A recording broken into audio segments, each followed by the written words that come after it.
आखिर क्या थी महात्मा विदुर की अंतिम इच्छा? मृत्यु से पहले भगवान श्री कृष्ण ने क्या विदुर की उस अंतिम इच्छा को पूरा किया था या नहीं? आगे बढ़ने से पहले अगर आपने वीडियो को लाइक नहीं किया है तो जरूर कर लीजिए और चैनल को भी सब्सक्राइब कर लीजिए, क्योंकि आपको सनातन कथाओं से संबंधित वीडियो इसी चैनल पर मिलते रहेंगे। महाभारत काल के महत्वपूर्ण पात्रों की जब बात की जाती है तब उसमें महात्मा विदुर का नाम भी लिया जाता है। विदुर जी हस्तिनापुर के प्रधानमंत्री, कौरवों और पांडवों के काका और धृतराष्ट्र और पांडु के भाई थे, परंतु उनका जन्म एक दासी के गर्भ से हुआ था। इतनी महत्वपूर्ण भूमिका होने के बाद भी महात्मा विदुर महाभारत में अपना कोई अस्तित्व कायम ना कर सके। विदुर जी को महाभारत के केंद्रीय पात्रों में से एक माना तो गया, किंतु फिर भी अधिकतर लोग उन्हें नहीं जानते।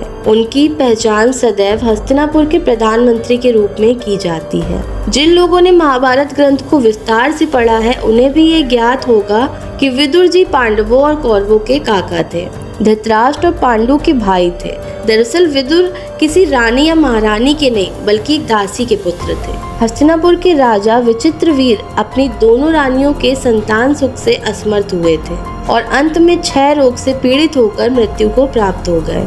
ऐसे में हस्तिनापुर का अगला रखवाला कौन होगा, इसके लिए वेदव्यास जी की मदद ली गई। वेदव्यास ने दोनों रानियों को संतान सुख का आशीर्वाद देने के लिए बुलाया, किंतु उनके डर से रानियों ने दासी को भेज दिया। यही कारण है कि पहली संतान दासी के गर्भ से हुई थी, किंतु एक दासी की संतान को एक राजा का दर्जा देना उचित ना समझते हुए विदुर को कभी भी वह दर्जा प्राप्त नहीं हुआ जिसके वो हकदार थे।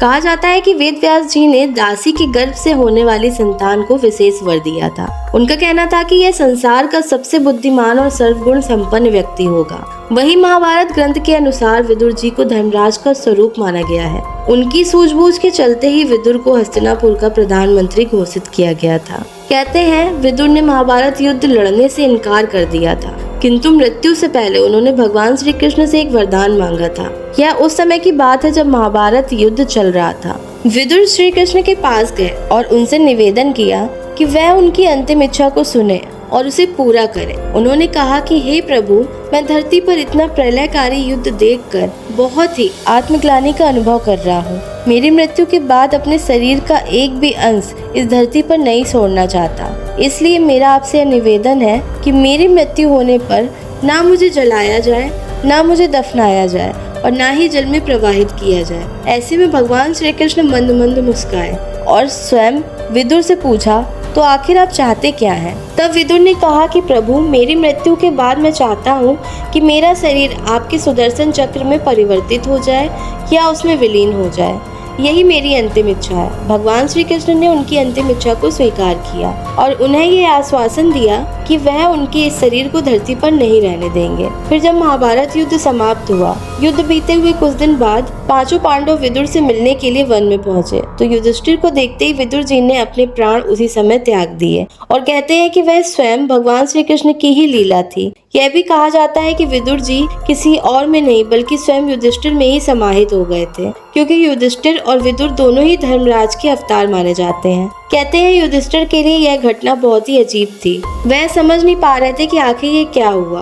उन्होंने सोचा कि इसका घटना का हल और कारण तो सिर्फ और सिर्फ श्री कृष्ण को ही पता होगा। कहते हैं जब भगवान श्री कृष्ण से युधिष्ठिर स्वयं मिले तो युधिष्ठिर की दुविधा को देखकर भगवान मुस्कुराए और बोले, हे युधिष्ठिर, ये समय चिंता का नहीं है। विदुर धर्मराज के अवतार थे, तुम भी स्वयं धर्मराज हो, इसलिए प्राण त्याग कर वो स्वयं तुम में ही समाहित हो गए। लेकिन अब मैं विदुर को दिया हुआ वरदान पूरा करने आया हूँ। यह कहकर श्री कृष्ण ने विदुर के शव को सुदर्शन चक्र में परिवर्तित कर दिया और उनकी अंतिम इच्छा को पूरा किया और उनकी आत्मा स्वयं धर्मराज में विलीन हो गई। तो इस तरह भगवान श्री कृष्ण ने विदुर जी की अंतिम इच्छा को पूरा किया। आशा करती हूँ आपको वीडियो और जानकारी पसंद आई होगी। अगर पसंद आई हो तो वीडियो को लाइक करें, चैनल को सब्सक्राइब करें और कमेंट में राधे राधे लिखना ना भूलें।